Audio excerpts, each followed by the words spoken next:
ඔන්න අපි අද විස්තර අරගෙන ආවේ මේ ලෝකේ තියෙන ලොකුම කැමරාව ගැන. ඉතින් මේ කැමරාවේ නම තමයි LSST කැමරා. මේ ලොකුම ලොකු කැමරාව හදලා තියෙන්නේ කැලිෆෝනියාවේ තියෙන ස්ටැන්ෆෝඩ් විශ්වවිද්‍යාලය හා SLAC කියන විද්‍යාගාරය එකතු වෙලා. මේ කැමරාව හදපු මූලිකම අරමුණ තමයි අභ්‍යවකාශයේ ඈත ගැලැක්සි වල තොරතුරු එකතු කරගෙන විශ්වයේ ටයිම් ලැප්ස් එකක් හදන එක. මේ කැමරාවේ සම්පූර්ණ දිග මීටර් 1.65ක් විතර.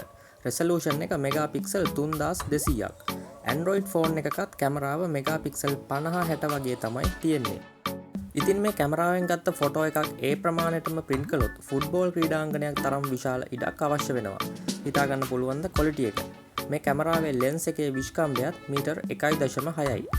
මේ කැමරාව නිර්මාණය කරන්න ලොව පුරා විද්‍යාඥයන් 200කට වඩා සහභාගී වෙලා තියෙනවා. ඒ වගේම විශ්වවිද්‍යාල 20ක් විතර සහාය වෙලා අවුරුදු 10ක් ගත කරලා තමයි මේ කැමරාව හදලා ඉවර කරලා තියෙන්නේ. මේ කැමරාව සවි කරලා තියෙන්නේ චිලි රටේ ඇන්ඩීස් කඳුපන්තියේ උස් ස්ථානයක. ඒකට හේතුව තමයි අහස නිරීක්ෂණය කරන්න ආලෝක දූෂණය අඩුම ප්‍රදේශයක් වෙන එක. අවුරුදු 10ක් පුරා හදපු මේ කැමරාව 2023 ඉඳන් මේ වනතුරුත් චිලිහි අභ්‍යවකාශ ගවේෂණ මධ්‍යස්ථානයේ සවි කරමින් ඉන්නේ.